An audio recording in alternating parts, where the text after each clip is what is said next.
Welcome to Our Scars Speak. My name is Christina Miner. I'm the host of this podcast. And before we begin, I want to give a disclaimer that we are not claiming to be medical professionals or any type of professionals. We're just here merely to support and share our stories and our experiences. And we're not being held liable for anything that's discussed here. And make for sure that you listen to your treatment plan with your doctors and your mental health professionals and any other professionals you have in your life. We are not here to dictate that or deter you from utilizing what's already set in place. So today we have on Vanessa Spurlock. I'm so excited to have Vanessa. I met Vanessa through Here for the Girls, which is an organization she'll probably mention throughout her interview. But from there, she's just been kind of like connecting me to people. I told her she's sort of like an agent within the breast cancer world. She like connects people with people to do interviews and stuff. She's just a joy. And Vanessa, thank you so much for coming on Our Scars Speak today. Thank you so much for having me. Oh my goodness, that sounds like I had to look around and be like, is she talking about me? Absolutely. Because I told you that one time before when I got a phone call about an interview, I was like, girl, you need to be like an agent. But yeah, so before we even start in the meat of your story, I would love for you to share with everyone, who is Vanessa? Who are you? Without the breast cancer, without the titles, like how would you describe yourself? Vanessa is loud. She's talkative. She likes a good joke. She likes a good glass of wine. She loves her faith, her family, and she's just an all-around good person, good energy, good character. And I tell people sometimes that I took the Myers-Briggs, and even though when people see me, they see extrovert, right? But somehow or another, it said that I was an introverted extrovert, which means that I can be in a room full of people and I can either be the loudest one or I can be in a room full of people and I'm just looking at everyone, but I'm still comfortable in that space. So I feel that if I didn't know me and if I had met me, I would absolutely love her because she's such a good person. That is a very good description of you, actually. And I could see that too, far as like the introvert extrovert, because a lot of people, even for myself, they see, oh, you're extrovert because you talk a lot or you can communicate very well with people. But I don't know about you, but I'm pretty sure this is you too. Like you have to have that introverted time with not just yourself, but the God who you serve. So it's like you have to have that space where it's like, okay, I got to get still. I got to get quiet. I got to get one with whom I serve, with my God, in order to continue to be extroverted and continue to meet people where they are. Is that sort of like what you kind of like, you get your strength from those quiet times and times away from everything? Oh yes. Well, so let me backtrack just in case somebody's watching. Single, never married, no kids, been on my job 24 years. Look at God. Yeah. But yes, you're so right. It's like I in my space, when I come home, I'm home. Right. This is my peace. This is where I get my balance. When I'm in the outside world, my energy can mesh with yours, good energy. Right. But when I'm at home, I could literally sit here, listen to music all day, sit on my sofa, and never have to talk to anyone on the phone. But then there are days that because I do live alone, that I want to call someone, I want to see someone, I got to go out, I may just want to walk around. But knowing that I can have that space, my church, we actually do a Bible study on Tuesday nights and Thursday nights. On Tuesday nights, sometimes I, try to make sure that I listen in on Tuesday, because on Wednesday morning at 6:00, he does like a Wednesday morning inspiration. Okay. But if I miss it on Thursday, I almost don't mind because I actually listen to it on my way into work on Friday mornings. So it's almost like, even though I get that time to myself, it's like my drive into work, I'm listening to that just because I can get it just one-on-one. I'm just listening to him and I'm just driving into work. Right. So a lot of times, yet again, I can be in that crowd when I know that I can hear the amens on the phone or whatever like that. But then there are other times that I just want to be still and just listen. Yeah. I think that's important too, to that you know yourself that well, that it's like, okay, I need to step back. I need to have this time with me or with God. Right. So that's good. And that's how we can hear clear too and make the right Yes. choices. So, of course, you're coming here to tell your story about breast cancer, but you know how this goes. How is life before the diagnosis? Because so many times, as I say all the time, a lot of people want to know, oh, how did it feel from the point of diagnosis or going through when you found a lump? But I love to hear what was life like before breast cancer, which can kind of tap into who was even Vanessa before breast cancer. However you want to share your story, I just want to hear a little bit about your life before you even found whatever you found to even lead you to the doctor. So prior to my diagnosis, I felt like I've always been a strong person. Mm-hmm. I've always been outspoken. Um, for as much as I talk, I do listen. Right. So, but I've always been that person. It's either black and white. I don't like gray areas. So that's who Vanessa was. It's like I just enjoyed life. My mom tells me, like, we'll say something and she'll be like, well, that's because you don't worry about anything. But I actually do worry about some stuff. But there are so many things out of my control, Mm-hmm. which is funny as we lead to the diagnosis. There's so many things out of your control that I'm like, if I can't fix it, I can't stress about it. I just got to go on with the next. And that's who I was. I just felt like I was living my best life. This, single girl, she gets to travel, she gets to do nothing. She gets to go to work, she gets to hang out. She gets to sleep in late. She, Right. gets to leave the dishes in the sink. It's just all those things that you just, your everyday life, just being Vanessa.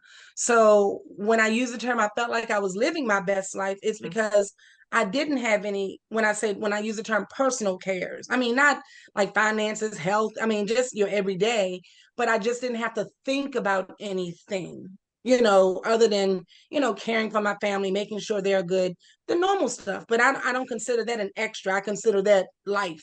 Right. And so I think that's who I was. I was just, just going through the motions. I was just living, you Mm. know, and and I and I was living a good life. I have no complaints about it. It's like people be like, "How are you doing?" I'm like, if I was any better, it would be two of me.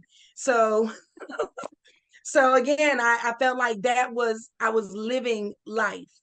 Right. Right. And then the now, as we segue into that.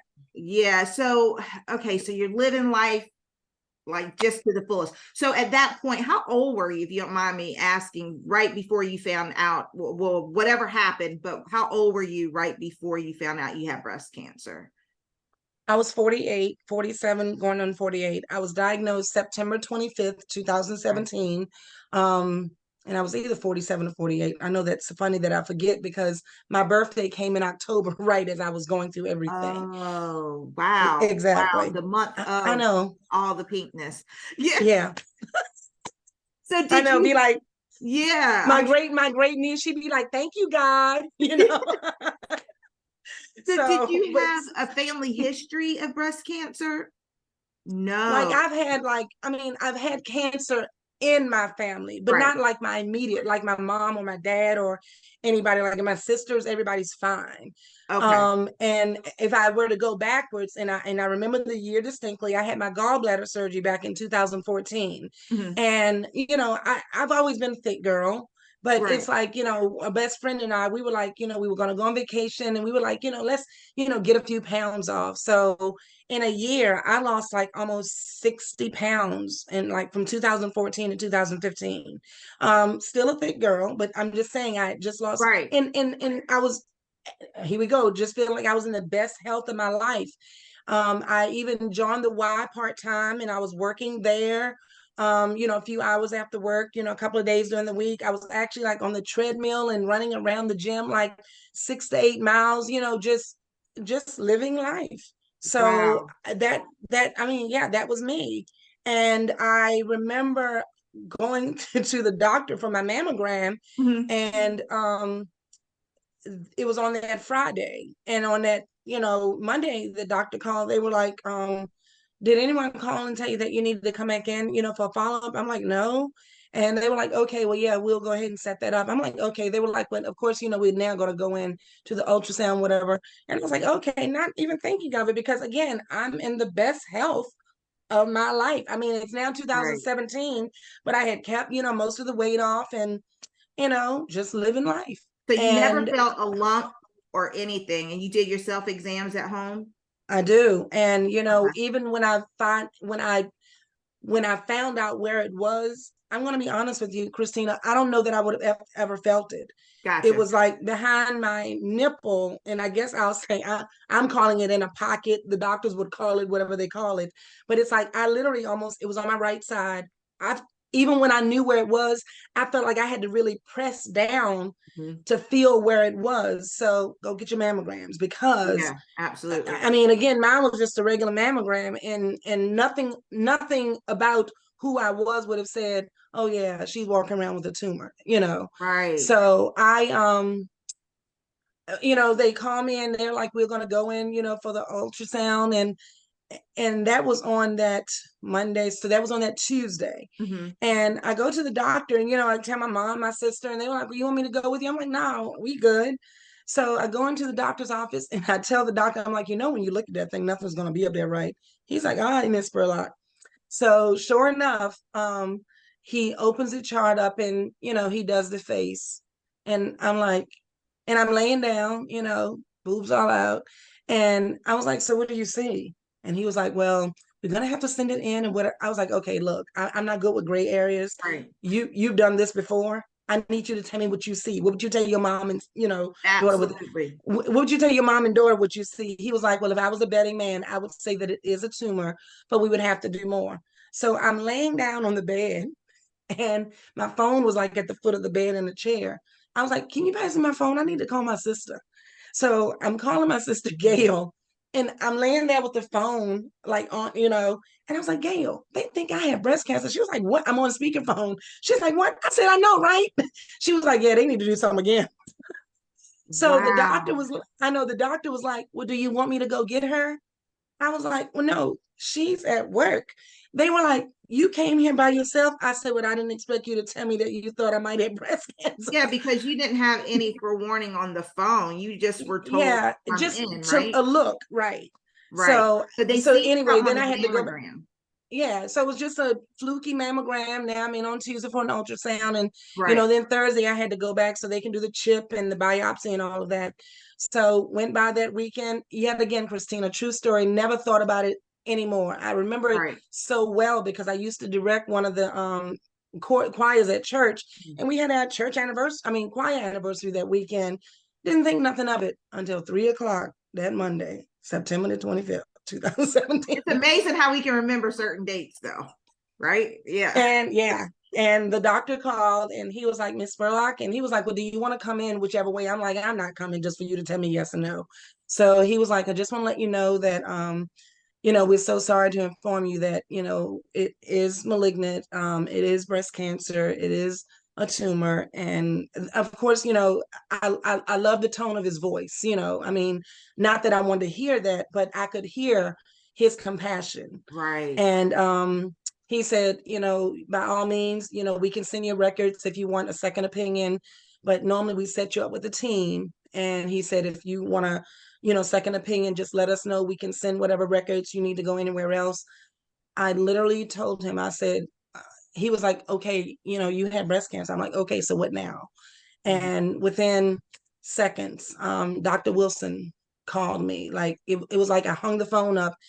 I And couldn't the even other. call my mom and dad quick enough, and she Mm. was calling me. Mm. And yeah. So and then again, I tell everybody to this day, I didn't pick my team. My team picked me. So that's where we are. And I don't. I never did get a second opinion. I trusted that that's what God allowed. That's where He put me. Then this is who's supposed to be serving me, and I was okay with that. Wow. Oh my goodness. I So know. I know. did you have dense tissue at all? Like, did they say you had dense tissue? So they did say that I had dense tissue, but when I guess, and I'm have to go by what I've learned since Mhm. then. Even when I looked at my charts, it wasn't dense tissue that, like sometimes it looks like a full cloud that you can't see anything. Actually, and I don't know which doctor office it was, she let me see the chart, and she was like, it wasn't like, I'm using the term like 100% dense, like it wasn't a cloud. So she can say, I can see, that if they said you had dense tissue. And I was like, well, could it have been there the year before? Of course they were like, we can't say no because you never know how it forms, but they said because of the size that it was a smaller, that probably not. But I could have went 3 months prior to that, and they might have saw a P, but when I went, it was already at 2 centimeters. Oh, So wow. still not anything, I'm going to call the term huge, that I could feel unless Right. I was pressing down. So Yeah. but And just to know that enemy was in there. I was like, can't yeah. you just pluck this out now? He was like, well, yeah, it don't work like that. Yeah, no, we got to get some clear margins, ma'am. We got to make sure we got a whole area. But yeah, it's when I hear your story, it's very interesting because people don't realize how deep tumors can sit inside of our tissue. And it doesn't matter if you have large breast or small breast, because a lot of people think density has everything to do with the size of the breast, and it doesn't. Right. As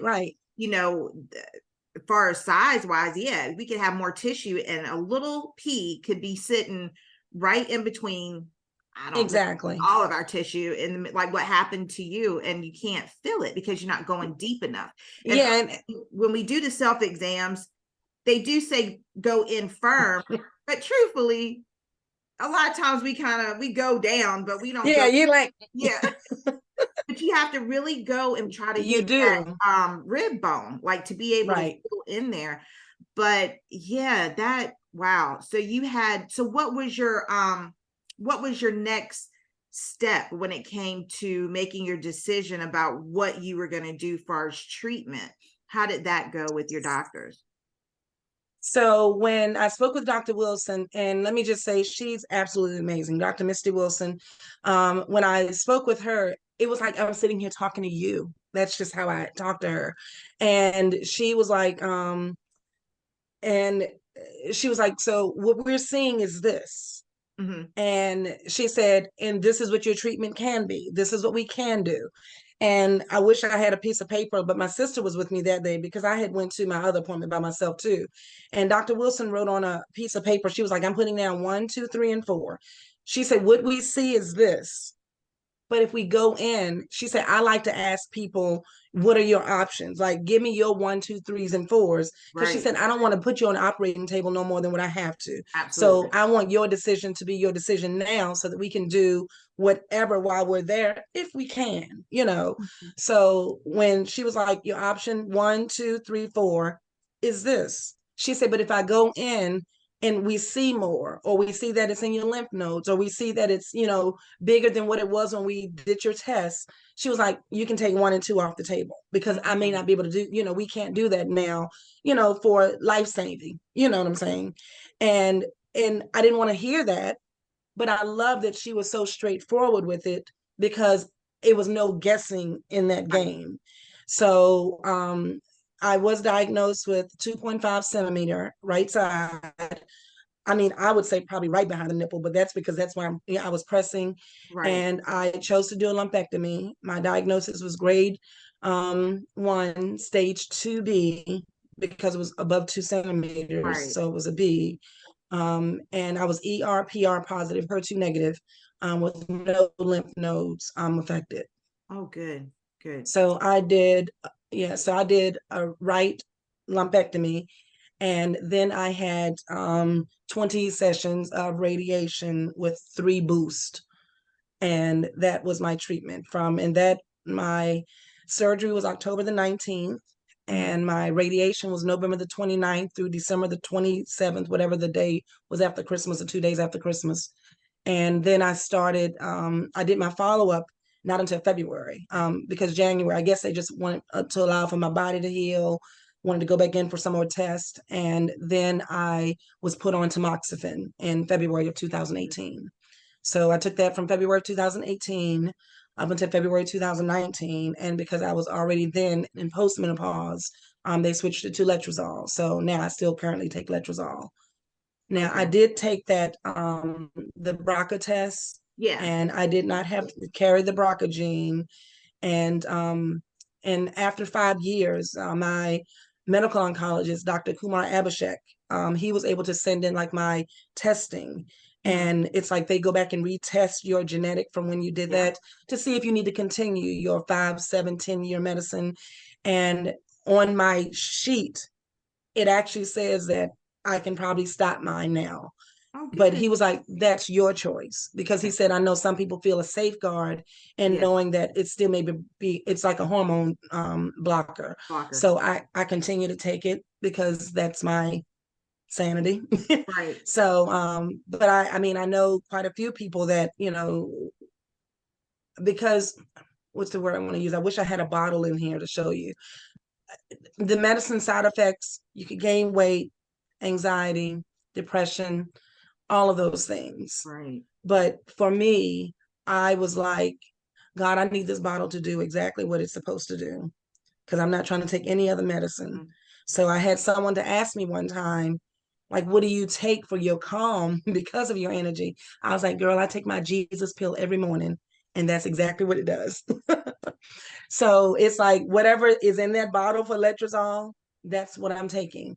I didn't want to, I chose not to, but please understand, I don't knock anybody that has to take anything for your peace and your sanity, because mental is really heavy right now, and it doesn't take much for a trigger. Right. And speaking of mental, because as you know, our Scars Speak is not just about the physical scars, it's about the mental scars. How, through everything that you said, how though, when you go back and you think about it, how were you in those moments, in those times, and what got you through if you did have those moments? Because a lot of people say, oh, I just got through, and that's fine. That's some people's story. That was not my story.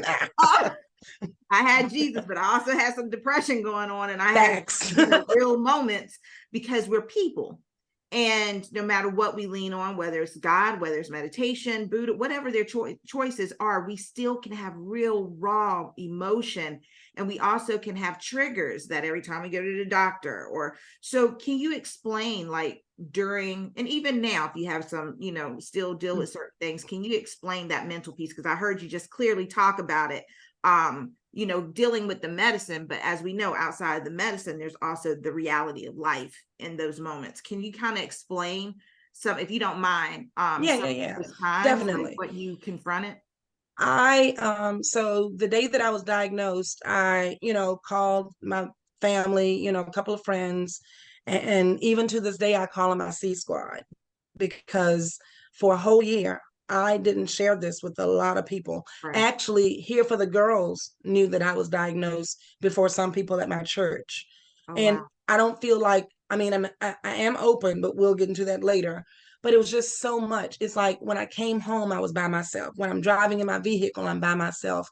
Just so much to carry. But I remember calling my pastor that day. I was actually going to part-time at the Y.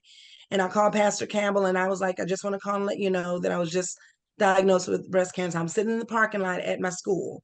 And he was like, oh, Vanessa, I'm so sorry. He was like, where are you now? I'm like, in my car getting ready to go to my part-time job. And he was like, well, hold for a minute. Let us pray. So he prayed with me at that very moment, like no pause. And he was like, are you headed to work? I said, I am. And he said, I need you to do something for me. And I even told him then, I said, right now, it's hard for me to talk about. It's hard for me to take everything in. And I mean, not that I feel like he's going to tell the whole neighborhood, because he would not. And I say, but I'm not sharing it a lot right now. I say, but, I'll keep you and, our First Lady posted. And he said, well, can you do me a favor? And I said, what is that? He said, go get a notebook, get a journal, and just start writing. He said, because there are going to be some days that you're going to want to say some stuff that nobody can hear but God.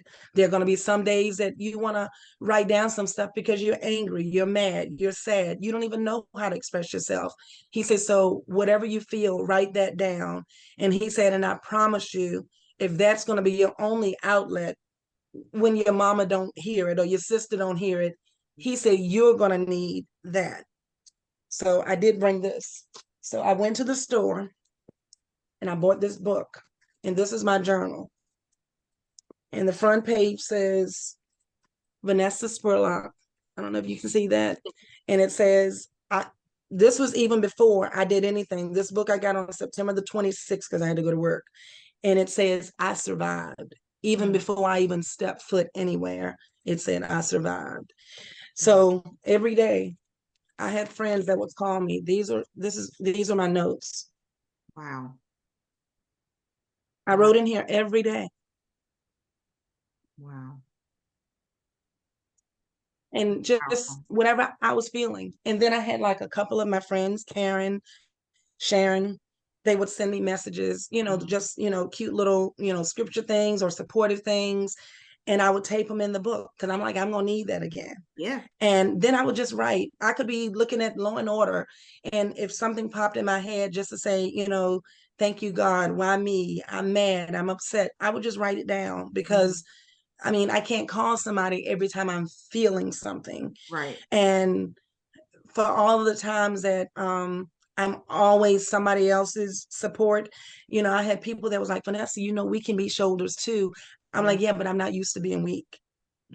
So it was hard for me to want help, ask for help, need help, because I've always been the person helping or making sure that you're okay. Right. So I was like, I'll just write it down. And that was my outlet. And it's like when I go back and read that now, I actually cry more. Look, I'm getting teary eyed. I actually cry more now reading that now than when I actually wrote in that book. Crazy, right? I know. Well, it's not crazy because it's all therapy in its own way. And then also, it took a lot of vulnerability for you to say, okay, hands off. Right, okay, right. God, what do you want me to do? And who do you want me to do it with? Who do you want to have me to invite in this space where I'm very, very vulnerable? And even when I can't be vulnerable, I'm going to take the time to write this out to you. But then even reflecting back, it can always bring us teary-eyed because in the midst of doing it, sometimes we think we're focused, but we're so busy getting through You're it. right. We're getting through it, right? So you don't have sometimes that concentration on the feeling of it all. Right. We may feel, but we may not feel to the magnitude of after it's done, and we can go back and reflect of the goodness of God and what He brought us through. And then as we look at that, it gives us a different type of praise. It gives us a different type of worship. It gives us an intimacy with Him because we took the time to lament during those times of heartache. But then looking back after we've gotten through, now we praise and we worship totally different. Right. So that's why when you say like, who was Vanessa and who is Vanessa now? So I even, I wrote in the book one time, I said, I actually thought that I was living my best life prior to my diagnosis. Wrong. I'm living my best life now. Yes. I'm not who I was. My reactions are different. My temperament is different. My energy is different. And I'm so living now because it's like, you think about your opportunities, your losses, your wins, what you did, all of those things. And then I start remembering all of that could have been snapped away in like just a second. So for all of those things that, don't get me wrong, I enjoyed my life. I loved my life then. But I don't know that I would have been this person had it had not been for my diagnosis. I know that sounds crazy. No. I think that what it taught me was that that I can ask for help. And I think we hadn't talked about it yet, but when anyone asks me like, what is a word that that reflects who you are? Right. We, at the beginning of the school year, we used to read this book called One Word, and you would pick a word that identified who you are. At that time, the very year, I picked the word was choices. And when I chose the word choices, it was because I get to go where I want to, do what I want to, don't have to answer to anybody. It's just me. I literally told someone we picked that word at the beginning of the school year. And before the month was out in September, I didn't realize how many choices I actually didn't have. Whew. I know. So I was like, when I think about that word choices, but now if you ask me what my word is now, my word is transparency. Yeah. Because When I those was choices. diagnosed, I know. When I was diagnosed, I told very little people. Mm-hmm. And it wasn't because, you got this big old secret and it's 007 and it's locked up in a cave. I just didn't feel like answering questions. I didn't even know how to answer. I didn't know what to say. I didn't know how to react. But then when I did share with people, and I'm not going to use the word receptive because I don't need people to be receptive to my diagnosis. Mm-hmm. But when I saw that people needed that transparency, they began to share about other things in their lives that had nothing to do with cancer. Yeah. And when I wrote in my book, I said, my, as we say, cross to bear was my diagnosis. But that just happens to be a tumor that can get plucked out. But we need to look at so many other things in life that are cancers, you know, jealousy, hatred, finances, Mm-hmm. bad relationships. Those things we can change when we change ourselves. We Right. don't get the opportunity to change what is in that pocket behind my nipple. Mm-hmm. So it's like, so now, yeah, the transparency that I feel that I have now, it's almost like I can admit when I'm broken. Mm. I can admit when I'm sad. I can admit when when it doesn't feel right. Right. You be in relationships and you don't want to say anything because you don't want to burn bridges. Yeah, I get to speak up now. I get to have a voice now. And it feels pretty good. Yeah, it does. It's very liberating. And That's the word, liberating. I know for I always tell people, like, some people who battle with being confident, because some people are like, what, how do you get through? I'm like, honestly, I'm the most confident I've ever been in my life at Girl. some years old. Prior After breast cancer, after going through the majority of the issues with breast cancer, but now, as I came through to the other side of it, it's like more confident. And I think for some people, if they were already confident, it adds even more confidence to them, or even more freedom, because it could have looked so different. Right. We don't have to be like, we could not be here right now. So yeah, so when you're talking about being transparent and how you journaled, what is the name of the book? And I remember what you told me about the book. You were like, I didn't care what it looked like, sound like, you had to get this out. So if you could tell people, because see, that might encourage someone who has a book, inside of them that they haven't even written the first word, or either they have a journal that they need to turn into a book. So can you just kind of shed some light on how, because that's a vulnerable, you can't get no more vulnerable and transparent than writing a book. Yeah. So you are so right. Yeah. Yeah. So the name of the book, if you don't mind sharing, and what it's about. You have breast cancer. So what now? Awesome. So when I did the book, one of the ladies, Naomi Pace, that used to work at a print shop in Ashland, I would send her, like, some of my pages in my journal sometimes. Mm-hmm. And she no longer works there now. She's retired. And she was like, Vanessa, have you ever thought about putting in a book? My pastor actually asked me the same thing. I was like, oh my gosh, no. My exact words were, it's one thing in me talking to you. It's another thing in opening up to people that don't know. Right. And it was 2019. Yes, 2019. And I was like, you know what? I said, I think I'm going to turn this into a book. So I took all of my pages and I put it in like a sequential order of my September, October, November, December. And I just started plugging stuff in, how I feel and what I wrote. I even put some of the notes that was in there. I screened them. And she was like, if you can give me a 50-page short story book, we will print that for you. Aww. And we can put it out for you. I never did put it on Amazon because when I first did the book, I was a calendar girl for Here for the Girls. Okay. So the funding from any of my sales went to the calendar girls for Here for the Girls.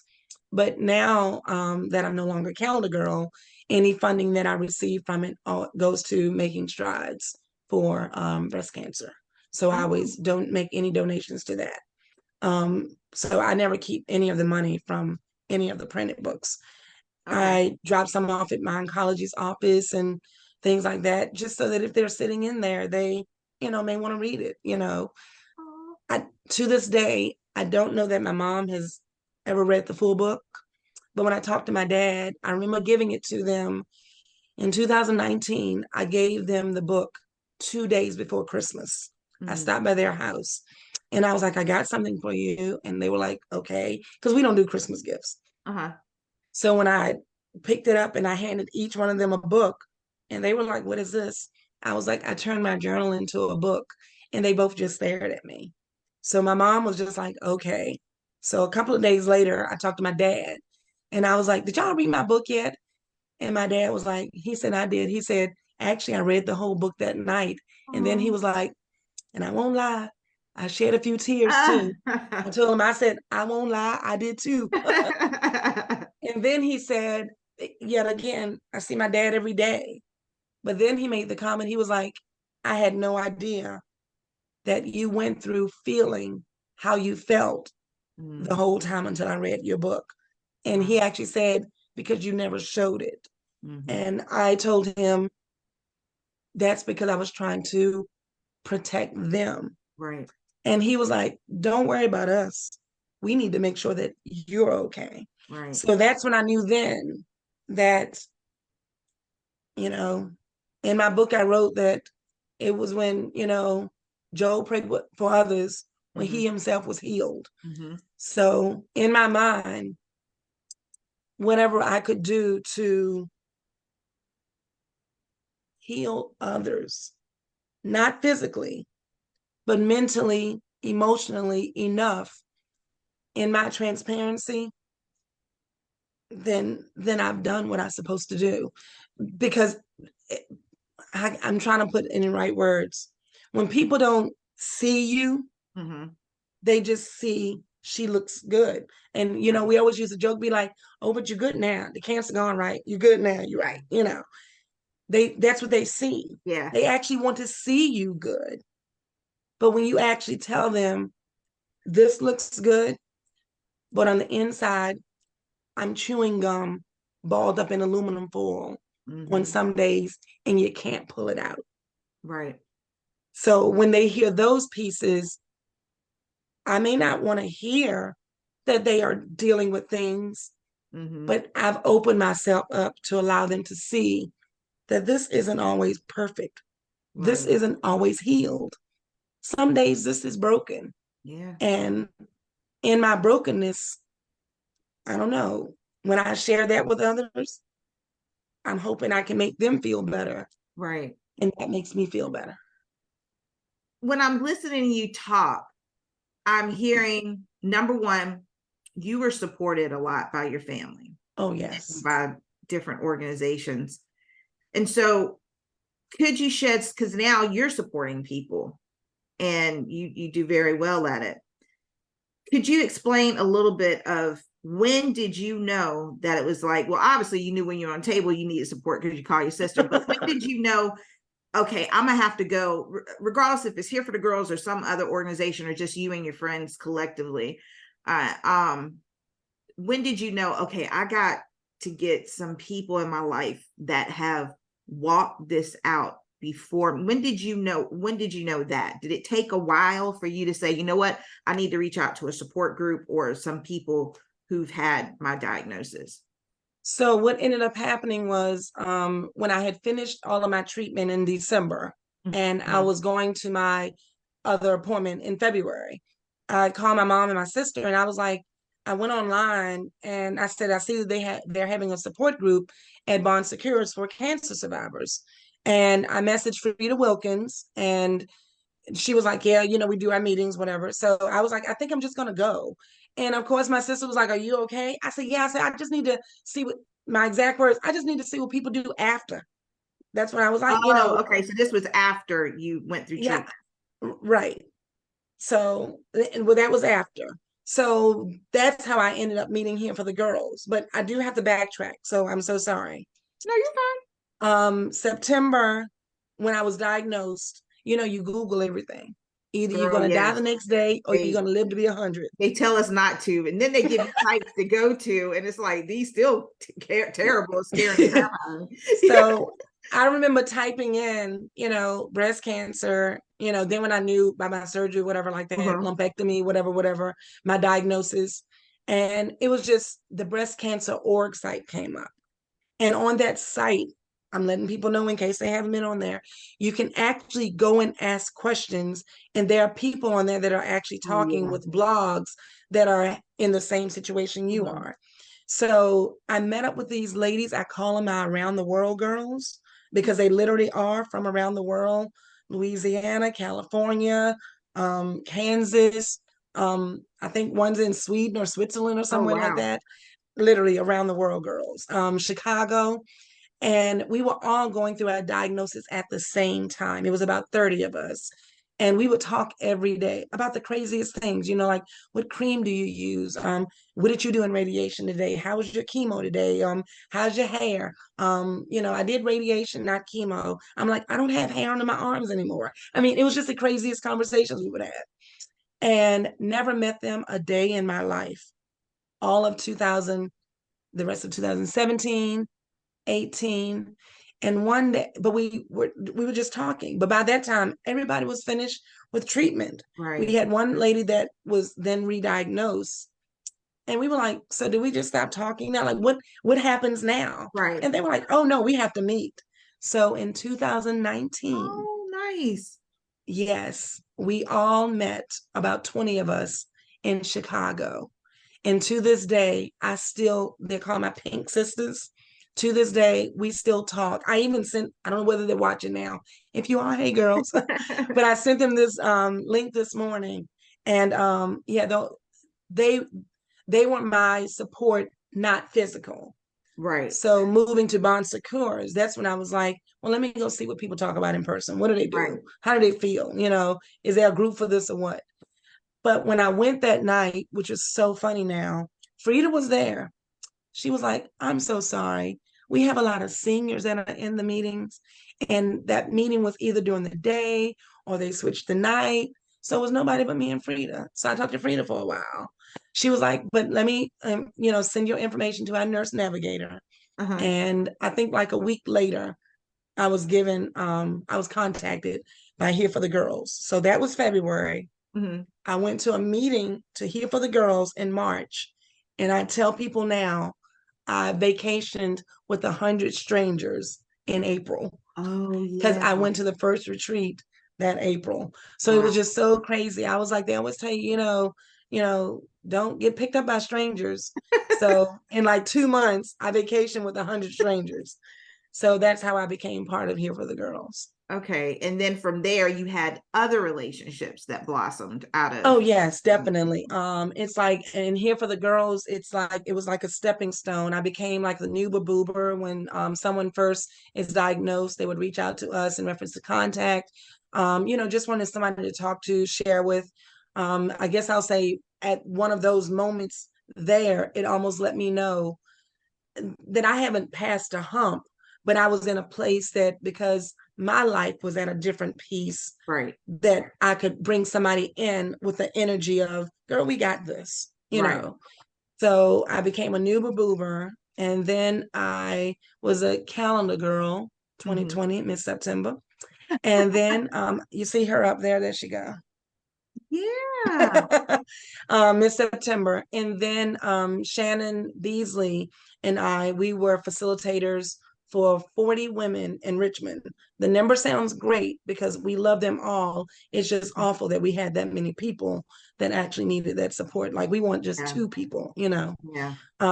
We no longer have a Richmond group, Right. but girl, we call ourselves family now. We're friends that became family. So we're just family. Yeah. That So is yeah, so beautiful. it Yeah. is. It I is. wanted you to share that because, yeah, you had the support of family, but then a Yes. lot of times we have the support of people we've never known before, whether it's close or whether they're far away. But we hold on to them in special relationships because we've all heard you have cancer or breast cancer. Yes. And hearing those words are just at the point, whether you know what your diagnosis is or not, it is life altering. And I wanted you to shed light on it because I knew that you were very active in Here for the Girls, but I also knew that not just Here for the Girls, like you have these relationships and bonds with certain women in your life, even to this day, that are very, very special and very, very tight. And for people to understand, okay, I went from this person who wasn't that vulnerable. Yeah, I talked to people, but I wasn't that vulnerable. Now I've completely opened up to vulnerability, and through that I now have all these beautiful relationships. And definitely, and what I love about that is ironically enough, the job that I work at is in Hanover. It's probably 10 minutes from where Shannon lives. I never ever, and I've been at my location for 12 years, I've never run into Shannon in a grocery store, Food Lion, nowhere, restaurant. If I had not had met her through my diagnosis, I would never have met her. And she's like 10 minutes from where I work every day. And for people who don't know, because I know who Shannon is, but who is Shannon in your life? Shannon is my sister from another mister. So yes, Shannon Beasley, Keisha Morgan, and April Morgan. Not related like that Morgans, but they are sisters. I don't know. It's like it was something about them that when I met them, I don't know, we just became family. It's like I would talk to Shannon just random stuff, and she'll be like, yeah, I was thinking the same thing. And I remember that she was actually a facilitator prior to me, like a couple of months or so. And she was like, Vanessa, she said, we're always doing stuff together. Why don't you just, be a facilitator with me? I was like, girl, I don't even know what to do. Well, that was a lie because I did. So we were facilitators for the group, even during quarantine. We even say that we were facilitators in quarantine longer than we were in person. Wow. But during quarantine, we would have movie nights on Zoom. We would have dance parties, paint parties, workout sessions on Wednesdays. It was, we would, Laura, April, when they were going through treatment, we would actually like be on the phone talking to them while they're sitting there. It was a lot. But it was just a way to stay connected. And I think that's how our relationship grew, because we became more than cancer. We understood that we met because of the diagnosis, but we're not loving you because we're in the diagnosis. Right. So at that point, it's a choice whether or not you're going to keep on being friends with these people or just sort of definitely support. See you later. Yeah. So like a couple of years ago, Michelle Kahn lives up in the mountains, and Blanche did a few years back too. And I think it was maybe like 10 or 12 of us road trip. We had like a girls' retreat up at Michelle's house. And what I love about that, it's because it was one thing in facilitating meetings in Shannon's home, and you get to hear about, is electrosol making me fat? Is it making my joints stiff? What's your treatment today? What did the doctor say was wrong with your ear? That's what they needed for the physical support. But the emotional and that substantial, that foundation support is what made us so close. We used to even have people that, outside of our Richmond group that would be like, well, how do y'all find time to do everything? And we're like, because I want to have tea with Christina now. I want to go to Cooper's Hawk with Shannon now. I want to do stuff with them that we get to forget for a minute that we're the diagnosis. Absolutely. Or we were the diagnosis. So I think, and I think in our transparency, they knew that we were there for a shoulder in their treatment, in their support, in the passing of, some of our sisters. But they also knew that I want to go to your graduation party. I'm celebrating your babies. I'm glad you got a new job. Because outside of your diagnosis, I still want to celebrate your life. Yep. Because life continues. Yeah. Brings us to now. How is life now? because Wow. some people say, oh, it's after the fact. And it's like, kind of, sort of not, because it's like we still, for most of us, we still go to the doctors and we still have to do things to make sure that we're okay. But I like to say now, because after is kind of like, oh, it was something completely in the past and I have no connection to it at all. But because I know you and how active you are, how is your now? And you can even touch on like now as in right now, and then where you're going with this, with breast cancer and advocacy and things of that nature. So how is it now for you? So for me now, again, life is good. My family is 100% supportive. I have the best family and friends ever. I probably get on their nerves some days, but they know me now. Um, I for the days that, how can I put it? For the days that I get up, move, dress, do your hair, go to church, go to work, routine. Right. But then I'm reminded when I try to walk to the mailbox, or when I'm trying to step up a step, or just little things, that I don't move like I used to. My joints are a little bit stiff. Thank you, God, no pain, just, stiff. I get tired quicker. I can't walk as much, but I still be getting my steps in, and I just do. And I remember telling someone one time, I said, I think I don't get sad because I can't run around the track anymore. I don't get sad because I can't do the 5 miles at one time anymore. I get sad because it just reminds me that I was diagnosed. And I told someone one time, I said, I just want to know what I would have felt like had I had never been diagnosed. A lot of their responses is, girl, I can't move either. I can't walk either. I can't get up off the floor either.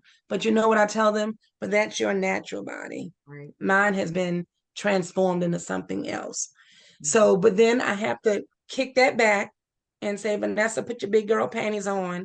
And then I'm reminded, I got life, I got health, I got 6 years and counting. Yes. So yeah, if I have joint stiffness, if my sleep pattern sucks sometimes, if I can't walk 5 miles, then I do what I do, how I can do, when I can do, however much I can do. And I'm okay with that. But I won't lie and tell you that I do have those moments of feeling sorry for myself, or throwing on that pity party, because I'm like, girl, you should be able to do this. And then I'm like, but you are doing this. You're just not doing it as much or as fast as you used to do this. Absolutely. So. Well, that's a very good way of thinking about it. So far as advocacy, what are you doing now? Are you doing anything? And would you like for people to connect with you? If so, let them know where to find you. Okay, so advocacy, was it the National Patient Advocacy Foundation? National, the one we just watched, the one I watched. Yes. NPAF. I think it is National Patient Advocacy. Yeah, I think that's it. So I try to stay on their page. It's on Facebook for anybody that wants to look at it. I like how they advocate for your health, for you. I like how they support for you. I love how they support in the impoverished areas, those people that may not look like me, or those people that look like me that may not be as served as others, whether it's in finances, whether it's in how a physician relates to them, whether they need assistance. I mean, I could very well, before I was diagnosed, I would never be able to tell anybody about ER, PR, HER2. Right. But now I have people that call me, be like, Vanessa, I have a friend that was diagnosed. I think she might be going through the same thing you had. Can you call and let her know, like, what cream did you use, whatever? So advocacy doesn't always have to be, as we just said, a foundation. It's Right. just making sure that I'm like, well, make sure that when you go, ask them for that cream because they can give it to you. And if you have any questions, tell them to explain that pathology report to you because Dr. Wilson did. Yeah. Ask those questions because the thing is, if you don't ask those questions, you don't know what treatment you're gonna need or might need or don't need or what medicine you won't need. But the next part to that is if you're asking those questions and you don't understand the answers, now you're like, okay, well, that's what the doctor said. Right. Okay, I trust my physicians. I love my physicians, but I also love that they break it down because I'm not a doctor. So talk to me like, just tell me like I'm talking to you. Yeah. So for advocacy, I was just telling my dad the other day, and I think I mentioned it on the conference thing yesterday. We were at the doctor's office, and it was a senior Black male, and he was in the hospital. He was looking for his wife. He said she was there to have a procedure done. He was on the second floor. He thought she was on the first floor, and the aide left him on the second floor. He couldn't find the elevator, so I'm walking him to the elevator. And all I could think about, I told my dad, I was like, it's not the point that his wife is somewhere being taken care of.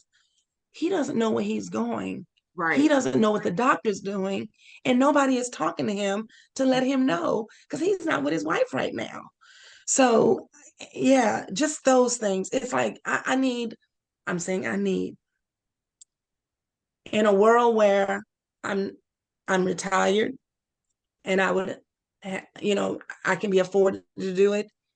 I would love instead of, how you have transportation that takes people to the Yeah. doctors. Yeah. That's wonderful. But you know what else we need? Aides that has to go in there and sit with my dad and let him understand what the doctor's actually saying. Mm-hmm. Wouldn't that be wonderful? Yeah. Because everybody can't relate to what the doctor is saying. But also I don't know whether you've heard of this called Cancer Champions, and it's with Massey. It's new. Oh, So I yes, just I have. Yes. Yes. Yes. Okay. So was in touch with Amy Lacey, and I Mm-hmm. think her name is Caitlin. Can't pronounce her last name. And so they just sent me the information for that like a couple of weeks ago. So I'm now doing that with Massey. Good. Yes. So they do different things in reference to research, Yeah. things in the community, again, advocacy. Um, when I'm saying just different stuff with that, but it's under the Massey Comprehensive Center information if you want to look it up. Again, it's very new to me. I have not been part of any of their events yet because I just signed up. But when Amy Lacey reached out to me, she was like, I just know that this is something you'd be interested in. And I was like, yes, ma'am, it is. So, yes, I feel that for whatever place I'm in now, I can see me having a voice for others, Right. making sure that people are getting their choices, making sure that their voice and their choices are heard by their physicians, and then making sure that it doesn't mean that the physician does not know their job, Mm-hmm. but I'm just so thankful and blessed to have Dr. Abhishek, Dr. Wilson, and Dr. Erlinetta that gave me a bedside manner that if I was never diagnosed, I would never know the Right. treatment that you can receive. And they gave me all of that. Mm-hmm. Yeah, I would love that when every patient, for whatever reason, they have to go to the doctor, that they actually feel heard, feel seen, feel valued, and that their health is valued. Right. And that I'm not walking in there concerned for me, but I'm sitting here because I want the physician to be concerned for me as well. Mm-hmm. That's powerful. So powerful. So, do you want people to contact you if they have questions, or do you have like a Facebook page where people can contact you, or email or anything? Yes, they can reach me outside of just being Vanessa. I am also a notary. So if you wish to reach out to me to speak, support, engage, you can reach me at Vanessa Spurlock on Facebook. And if you wish to send me an email, you can email me at intime, INTIME 102868 @gmail.com. Oh, thank you so much. But you're not done yet because you got to tell me Okay. about the song and your word. So you did talk about your word a few minutes ago, but can you Yes. kind of reiterate what that one word would be for people who have wounds that are open and they're looking at them every day and they're, going through a lot mentally, or they have old wounds and they just, not to say haven't got over it, but they're still very much so fresh in their mind of what they've gone through. And just one word, and why you chose that word. I would choose transparency. I would choose that because when I wasn't, there's a wall, not from people from me, but me to people. And when I became transparent, it's like, it was almost like a full transformation. It's like now I get to speak my truth. I get to have a voice. But now that I can be, it's almost like, you just cut this open and you like, oh yeah, gosh, Vanessa's, she's soft on the inside. She's hard on the inside. She's scared on the inside. She's afraid on the inside. She's broken on the inside. Yeah.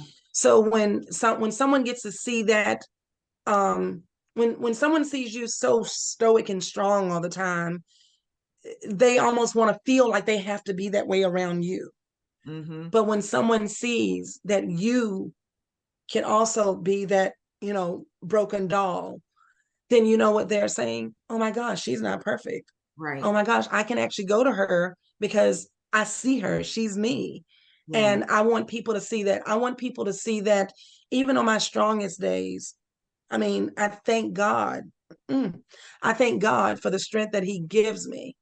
Right. But I also thank him for the moments that he allows me to be weak. Because what that reminds me of is, it's like, it almost gives me a new energy when I'm almost like, you know what, girl, you were broken. You were in puzzle pieces, but oh my gosh, look how God done put you back together again. So yeah, so when I say transparent, I don't want people to see me as the loud Vanessa, as the fun Vanessa. She is, but I want people to see me as the, I got you. You got this. I've been through that. I hear you, I feel you, and I see you. And the reason I see you is because that used to be me. And some days it still is. Absolutely. That's beautiful. And you had a song, so I'm gonna let you share what the name of the song was, who it was by, and why you chose that song for your reel with your photos. The Kaylin Carr, You Will Win. You see the back of my book? That's my license plate. Oh, okay. And for podcasters, it says You Will Win. Yep. Yes. So the reason I picked that song actually came out right during my diagnosis. Oh. And she says, the enemy came to attack your home. The enemy came to attack your business. The enemy came to attack your finances. The enemy came to attack your health, but you will win. And when I heard that song on the radio, I even remember singing that song at the first retreat because it was out. And I played it. I was like, this is my song right here. And I was like, you will win. And when I had to pause, I didn't start driving until I was in my 40s. So when I got my license plate on my car, everybody was like, what are you going to get on your license plate? Like something fancy. And I literally put on there, you will win. And you know what I think about every time people reading it? They're actually prophesying that when they have to read that. They're telling me, you will win. Yep. So it's almost like when I heard that song, I didn't feel like I hadn't won. I didn't feel like I had lost. I didn't even want to feel like I was broken and all of those things. Right. But I was, and I needed that affirmation. Mm-hmm. Girl, you gonna win. Because if you don't believe it, and then, scripture says I can't, you know, be doubting in my mind Right. and be speaking something else. Double tongue, can't do that. So I Right. was like, if I got to speak it, then I have to say it and believe it, because that means that I can't profess one thing and act another way. Right. So I'm like, yeah, we winning. I love Yes, Jacqueline Carr, you will win. I love it. Well, before we wrap up here, I want to just share with you, like I've told you, you are, when I see you, when I hear you talk, you're a supporter, you're an encourager, you're an exalter. When I think about it from the Christian perspective, an exalter is one who goes before the people and they exalt the word of God, they exalt praise, they exalt worship, to not only invite the presence of God, but get the people of God to also exalt with them. So when I hear you speak, I hear exalter, I hear supporter, and I just encourage you to continue to do that, continue to get connected with whatever you need to get connected with in order to even go to the next dimension of what God has for you, because I'm sure which you didn't go into it, but I'm sure the visions that God has shown you and the things that you are to do in the near future. But there's always a preparation phase, and preparation can look like cancer. Preparation can look like stillness.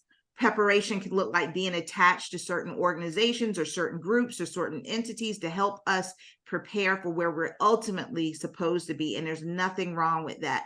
And it's not backing down from what you are to do. It's just preparation. So Yes, I yes. encourage you during this season to continue to prepare, because I know there's another thing on the horizon for you. Yes. And I know that through that, even more people will be supported. And I know you'll be their biggest cheerleader, because you have been that for so many people. As you received cheerleading and encouragement, you also poured back out.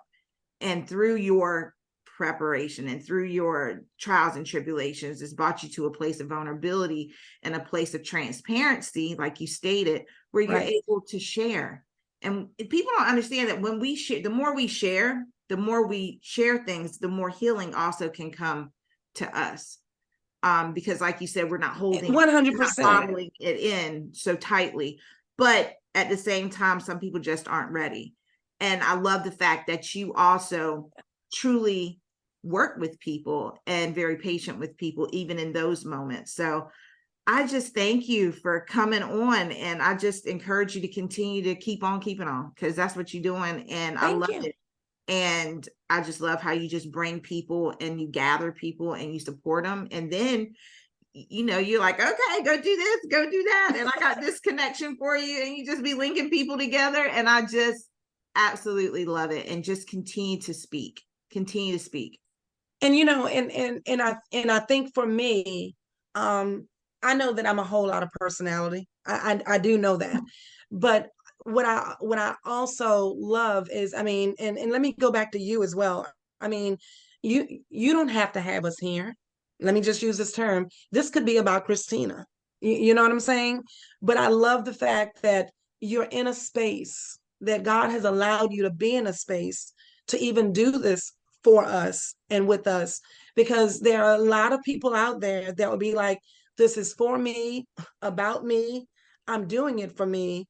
But it's just so wonderful that God has put you on this platform, that we get to hear about from the doctors and from the survivors and from those that are still in treatment. So I thank you as well, because I tell people a lot of times, I can only be as good as the person I work for, but we can also only advocate, support, and give as much as the person that we're getting that same energy from. Yes. So you give that as well. So we thank you for this platform, because we can go and shout in the middle of a mall if we wanted to, but right now people are going to hear this that we may never meet.